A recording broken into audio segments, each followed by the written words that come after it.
0707, and it is time for Chapter 4, Tiger Secret Teaching, out of Taigong's 6 Secret Teachings. Military equipment. King Wu asked Taigong, when the ruler leads his army to war, are there any rules for the type and quantity of military equipment?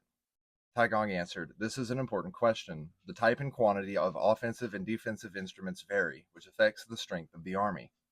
King Wu said, I would like to hear more details.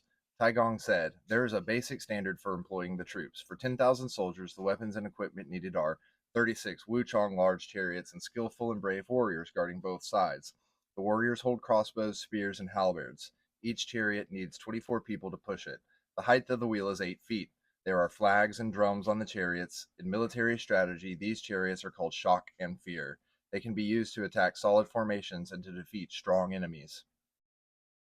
72 Wu Yi chariots with large shields and halberds are guarded by warriors holding crossbows, spears, and halberds on both sides. The height of the wheel is 5 feet. The crossbows fire continuous arrows. They are used to attack solid formations and defeat strong enemies. 140 Tai Yi chariots with small shields are equipped with winch-powered crossbows to fire continuous arrows. These chariots have a single wheel. They are used to attack solid formations and defeat strong enemies.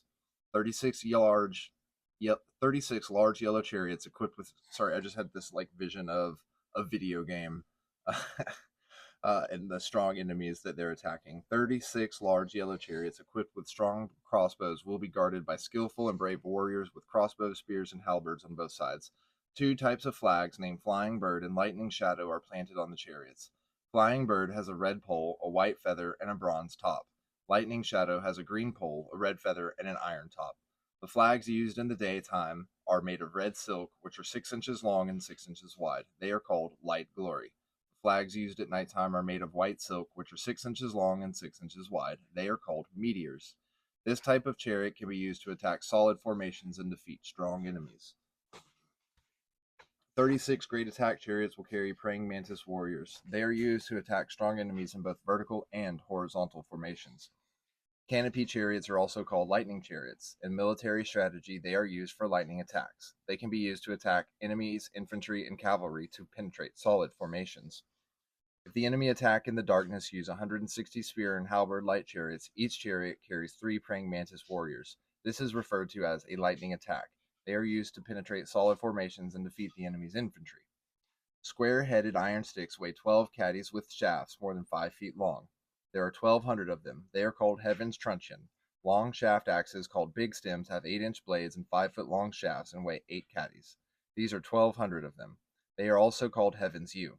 Square-headed hammers with 8 caddies with shafts of over 5 feet. There are 1,200 of them. They are also called Heaven's Hammer. They can be used to defeat the enemy's infantry. Flying hooks are 8 inches long with 4-inch long curved hooks and over 6-foot long shafts. There are 1,200 of them, and they can be thrown towards enemies. Wow. And guys, I'm not going to lie.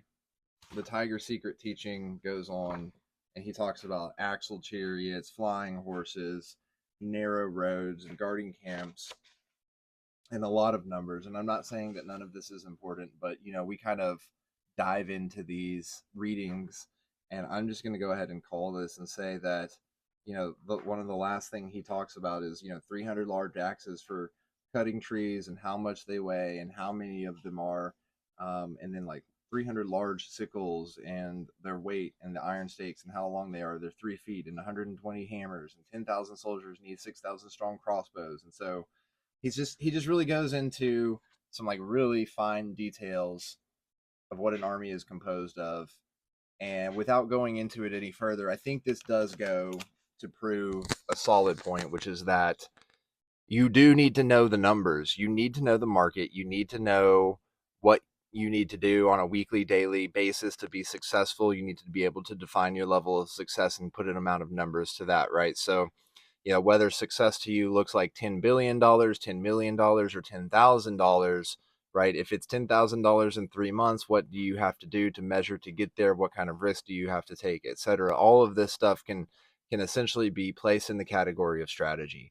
And that if you follow certain things and do certain things and make sure to do the metrics and check the metrics every day, if it's a stock, if it's a medium term play, If it's an investment decision, if it's a business, if it's working out and losing weight, whatever your goal is, as long as you put the numbers to it, do the analysis, and at least implement the plan of attack and know when to retreat, then you're going to keep standing tall and you're going to keep winning.